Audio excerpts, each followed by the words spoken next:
वक्रतुंड महाकाय सूर्यकोटि संप्रभ निर्विघ्नं कुरु मे देव सर्वकार्येषु सर्वदा। मंगलम भगवान विष्णु मंगलम गरुध्वज मंगलम पुंडरीकाक्ष मंगलाय तनो हरि।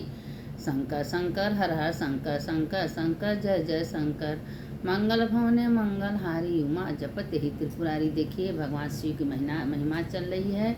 और देखिए ये जो पुरुषोत्तम महीना लगता है, शिव और विष्णु का मिलन होता है, हरि हर का मिलन होता है। देखिए सावन महीने में शंकर जी का दिन है और पुरुषोत्तम मास विष्णु भगवान का है, तो इसीलिए सावन और पुरुषोत्तम मास मिला के शिव शंकर का ही मिलन होता है। 2 साल 3 साल में दोनों जने आपस में, तो वैसे एक ही हैं, जो शंकर है वही विष्णु, जो विष्णु वही शंकर, कोई अंतर नहीं है।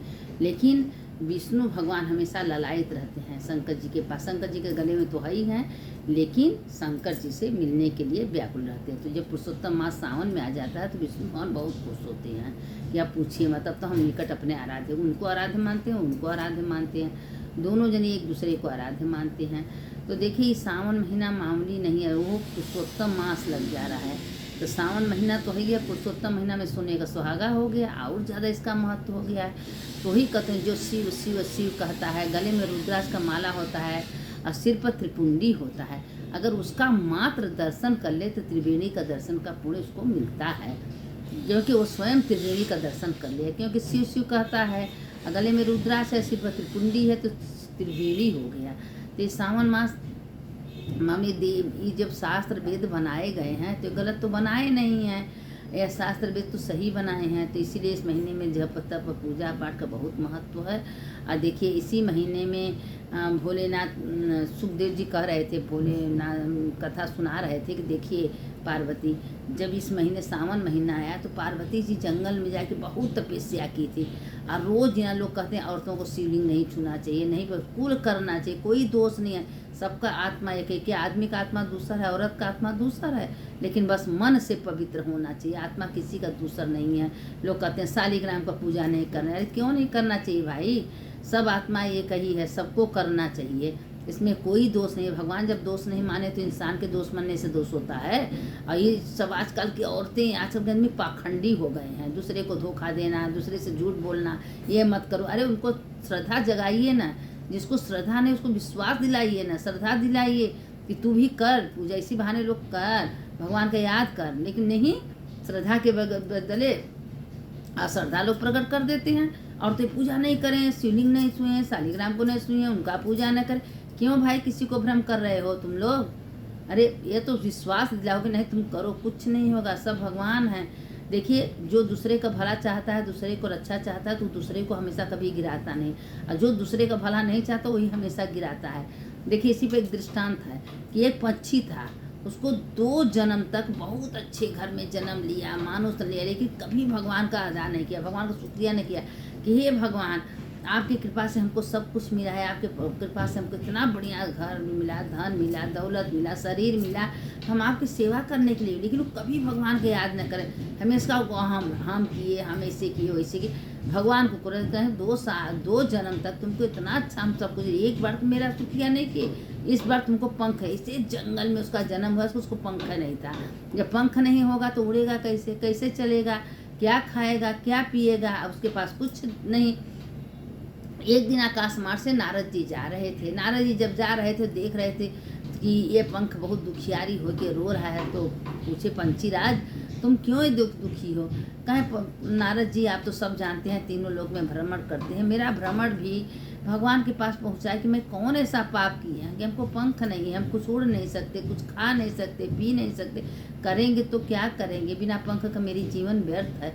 तो नारद हैं ठीक है, गए विष्णु के भगवान महादेव के पास गए। महादेव से विष्णु भगवान से पूछे तो पार्वती के साथ महादेव बैठे थे, तो कहें कि इसलिए जाके उससे कह दो कि तुमको पंख नहीं है। क्यों नहीं है? कि तुम 2 जन्म तक बहुत अच्छे घर में, बहुत अच्छे घराने में जन्म लिए थे, और तुमको इसीलिए तुमको पंख भगवान नहीं दिए हैं कि तुम इतने अच्छे घर में जन्म लिए थे, इतनी सुंदर शरीर, लेकिन भगवान का कभी शुक्रिया अदा नहीं किया, भगवान का एहसान नहीं माने, भगवान को हमेशा कुछ कहे नहीं कि हे भगवान आपका करोड़ करोड़ बार धन्यवाद, आपकी कृपा से हमको शरीर मिला घर में। जो भगवान का अदा नहीं करते, भगवान का शुक्रिया अदा नहीं, भगवान उसको कुछ न कुछ छीन लेते हैं और सोचता हम करते हैं। भगवान के बिना एक पत्ता नहीं हिलता, भगवान उसको पंखे नहीं दिए। अब तुम भोगो तब तुमको समझ में आएगा कि तुम करने वाले हो कि कौन करने वाला। इसीलिए 24 घंटा उठते बैठते चलते फिरते भगवान का धन्यवाद देना चाहिए। मन ही मन बोलिए, किसी से कहने की ज़रूरत नहीं है। आप कोई काम करिए, भगवान आपकी कृपा से काम कुछ भी खाने को मिले, पहले भगवान को याद करिए, भगवान आपकी कृपा से हमको खाने को मिला है। भगवान आपने हमको, देखिए भगवान का धन्यवाद करेंगे, आप कभी दुनिया में कभी ज़िंदगी में दुखी नहीं रहेंगे। भगवान किसी न किसी तरह से आपका याद करेंगे। अब वो देखिए, कल तो सोमवार सावन का है ना, तो कल सावन का सोमवार में कल हम आपको कथा भेजेंगे कि आप लोग सुन लीजिएगा। सावन के व्रत का पूर्ण नहीं मिलता, इतना कथा सुनने को मिलेगा। कल भेजेंगे हम, और कल पहुँच जाएगा ऐसी बात नहीं है, लेकिन आप लोग सुनिए कल। आज तो हम आज सप्तमी है, भानु सप्तमी है, तो भानु सप्तमी जानती हैं 10,000 इसका महत्व है। जो रविवार के दिन सप्तमी पड़ जाए तो उसको भानु सप्तमी कहते हैं। अब जैसे सोमवार को अष्टमी पड़ गया था, उसका 10 गुना महत्व बढ़ गया है। और इधर पर इतने बढ़िया बढ़िया तिथियाँ पड़ रही हैं कि हम क्या बताएं। अब आज के दिन सप्तमी में कोई व्रत रह जाए, नमक न खाए और सब कुछ खा, दूध रोटी खा ले, नमक न खाए, सूर्यनारायण को अर्घ दे, तिल के तेल का दीपक जला, तो उसको 10,000 का आज पुण्य मिलने वाला है। तो इसीलिए आज का भानु सप्तमी बहुत बड़ा महत्व है। तो आज देखिए, जो सप्तमी के दिन रविवार के दिन कथा सुनता है उसके समस्त पाप नष्ट होते। एक दिन रविवार का सप्तमी आज है, कथा हम भेज रहे हैं, आप लोग सुन लीजिएगा। देखिए, एक एक तिथि का महत्व है और आज बहुत बड़ा पर्व है, तिथि है सप्तमी, इसीलिए हम कथा भेज रहे हैं। कि एक बूढ़ा थी, उनको एक बेटा एक बेटी थी, लेकिन उनको उनके पति कुछ दिन में चले गए थे। लेकिन बूढ़ा वो भगवान के भजन कीर्तन करके अपना मेहनत मजदूरी करके जीवन पालन करती थी। करते करते करते करते अब जहाँ जाती थी, जहाँ छोटी सी बच्ची थी उसको भी ले जाती थी। रवि सप्तमी के दिन आया, वो एक दिन कथा सुनने शिव पुराण का जा रही थी, तो वो कहीं कि माँ हम भी चलेंगे, उसको हमेशा ले जाती थी। ले जाते कुछ दिन बीता, तो अब इतनी ज़्यादा भगवान में लीन हो गई कि बैठ के हमेशा जप करना, मंत्र जपना। भगवान देखिए, बचपन का संस्कार कहीं जाता नहीं है। अब वो बचपन से संस्कार पाएगी, हमेशा अपने माँ के संगे जहाँ कथा पुराण हो, शिव पुराण हो, लोग दर्शन करें, पूजा करें, वहाँ पहुँच जाए। तो बहुत सारी स्त्रियाँ तालाब के किनारे, रवि सप्तमी भानु सप्तमी था, भगवान सूर्य नारायण को जल देती थी, भगवान का पूजा करती थी। तो सूर्य नारायण भगवान अपन कृपा हमेशा बरसाते थे। तो बूढ़ा के घर में धीरे धीरे सब कुछ हो गया। तो बूढ़ा सोची कि अगर अपने बेटा का शादी कर देंगे, बहू आ जाएगी, तो हमारी बेटी को फुर्सत मिल जाएगा पूजा पाठ करने के लिए, क्योंकि भगवान में तरलीन है, दिन रात भगवान का भजन कीर्तन करती है। उसकी माँ को विश्वास था कि मेरी बेटी बहुत अच्छी निकलेगी, क्योंकि बचपन से इसको इतना श्रद्धा विश्वास हो गया है। एक दिन बूढ़ा बीमार पड़ गई, तो कही माँ आप चिंता मत करें, हम आपको सुनते हम जा रहे हैं, कथा भी सुन लेंगे और सूर्यनारायण को जल भी चढ़ा देंगे, और भानु सप्तमी है उनका अर्घ करेंगे। सूर्यनारायण हमको कभी, देखिए पंच देवता इसीलिए कहे गए हैं ना कि 5 देवता में किसी का पूजा करे, शंकर जी का पूजा होता है। तो चाहे शिव जी का करिए, चाहे सूर्य नारायण को, चाहे दुर्गा जी का, चाहे गणेश जी का, चाहे विष्णु, पंच देवता हैं। तो अपना क्या हुआ कि अब वो पूजा करते करते करते रही, तो अब उसकी बेटवा का शादी कर दी, बहू आ गई। जब बहू आ गई तो कुछ दिन बीती, कहीं इसकी काम करके फिर अपना जप करती थी, भगवान से हमेशा मन मन बातें करती, लेकिन उसको अच्छा नहीं, क्योंकि उसको श्रद्धा नहीं था, उसको विश्वास नहीं था भगवान के प्रति। वो सोचती थी घर का सारा काम यही करे, हम क्यों करें। लेकिन करना हुआ वो सारा काम करके तभी भगवान का भजन कीर्तन करती थी, लेकिन उसको अच्छा नहीं लगता था। तो एक दिन अपनी सासू माँ से कही कि सासू माँ, ननद जी बड़ी हो गई, उनकी शादी कर दीजिए। कहें ठीक, हमारी लड़की भक्ति में भगवान में लीन है, भगवान उसको गिरने नहीं देंगे, जब कतो लड़का बढ़िया मिल जाएगा तो कर देंगे। लेकिन वो पीछे पड़ गई, जानी के भैया तो दाल गंदे लेने वाला नहीं। सासू माँ के पास, अपने पति के पास गई, तो पति से कही कि अपनी बहन का शादी कर दीजिए। ऐसा बिल्कुल महादेव देख रहे थे, सूर्य नारायण, सूर्य नारायण तो 24 घंटा देखते हैं, अब सूर्य नारायण महादेव देख रहे थे। तो कहीं अगर नहीं आपकी अपनी बहन की शादी करेंगे तो हम जहर खा के मर जाए। वो सोची कि मर जाएगी, मेरी बहन को, मेरी माँ को कलंक लगेगा, हम तो बिता लेंगे, लेकिन उन कैसे रहेंगी। और वो परेशान हो गया, कहें ठीक कोई लड़का मिलेगा तब ने, कहीं आज ही कि आज कल तो कोई लड़का आगल पागल गरीब बूढ़ी चमार जो मिले कर दीजिए। अब एकदम पीछे पड़ गई कि कब ये अपनी बहन को, अपने ननद को घर से निकालें। ऐसे ऐसे तो भौजाइयाँ तो ऐसा होती हैं कि ननद को देखने, उन्हीं का घर, उन्हीं का द्वार, उन्हीं को देखना नहीं चाहती हैं। अब भाई एकदम लाचार गया, रास्ते में जाते जाते एक लड़का खटिया पर बैठ के शिवलिंग बना के और सूर्यनारायण का पूजा कर रहा था और शिव जी का पूजा करके ओम नमः शिवाय ओम नमः शिवाय ओम नमः शिवाय जब कर रहा गया वही मिला। कहें बाबू तुम कुछ करते हो? कहा मेरे पास कुछ नहीं है, जंगल में खटिया ना है कि हम शिव जी का खाली पूजा करते, मेरे पास यही धन है और कुछ नहीं है। तो कहे तुम क्यों? कहे मेरे ना माँ है ना बाप है, मेरे माँ बाप स्टूडेंट में मर गए, मेरे कोई नहीं, हम क्या करेंगे?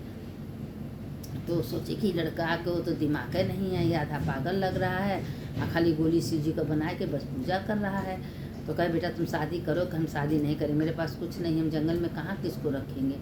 तो कहे कर लो, तुम्हारा घर बन जाएगा। हम नहीं माने, वही लड़का को पकड़ के लेके आए और अपने बहन से शादी करवा दी। कहें आज ही कहा चुका मंदिर में ले गए, फेरा घुमाए, फेरा करके शादी करके उसको। अब उसकी भौजाई है, सोचे अब पता चलेगा। राजमहल में रहती थी, बढ़िया बढ़िया खाना खाती थी और खाली भगवान का भजन कर। अब समझ में आएगा, दलित घरे, गरीब घरे, पगले घरे इसका शादी हो गया। अब इसको समझ में आएगा जब इसको कुछ नहीं मिलेगा और खाने को नहीं मिलेगा, रहने का जगह नहीं है, जंगल में रहेगी, तब समझ में आएगा। अरे जो जिंदगी भर भगवान का भक्ति रहेगा, भगवान में भजन करे तो भगवान दुखी रखेंगे। भगवान के आगे किसी का बस नहीं सकते, एक पत्ता भगवान के बिना नहीं हिल सकता है। भगवान कहते हैं। और देखिए मटिए का कुछ नहीं मिलता, मटिए का त्रिपुंडी लगाता था और एक रुद्राक्ष का माला उसके घर में हमेशा ओम नमः शिवाय। तो त्रिवेणी का जो इसका दर्शन करे त्रिवेणी का दर्शन हो जाता था। अब वो अपन ऐसा करते करते करते कुछ दिन बीता, वो बेचारी गई, रात तो किसी तरह बीती। अब भगवान महादेव से कहने लगी और सूर्यनारायण से, हे सूर्यनारायण, हे महादेव, आप लोग देख रहे हैं कि एक हमको घर चाहिए, थोड़ा सा धन दौलत चाहिए, कहाँ रहेंगे, मेरे पति का बुद्धि ठीक कर दे महादेव। हम बचपन से आपका सेवा पूजा करके आए हैं महादेव। और रात रात महादेव से प्रार्थना की, हे महादेव ठीक है, हम पूर्ण में खुश हैं, आपकी रजा में हम खुश हैं, आप जो हमको पति दिए हैं हम बहुत खुश हैं, बस हमको रखने का एक तो छत तो चाहिए ना। लोग कहते हैं भगवान का दिया घर है, तो भगवान का दिया घर होना चाहिए ना। अब वो लगे कि हे भगवान आपका दिया घर तो होना चाहिए ना, उसमें कुछ खाना पीना, भाई आत्मा है, शरीर है, तो उसको तो कुछ भोजन चाहिए ना। अब इतना प्रार्थना के पार्वती शंकर जी सब देख रहे थे दोनों का क्रिया, कि देखिए उसकी भौजाई कैसे कैसे इसके संगे षड्यंत्र रची है। अब दोनों सो गए उसी एक झिंगलिया खटिया पर। करते करते रातों रात ऐसा चमत्कार हुआ कि खूब सुंदर निकम महल बन गया। धन दौलत रुपया पैसा सब हो गया। सवेरे आँख खोली तो देखी तो कही हमारे इतना सुंदर महल कैसे बन गया।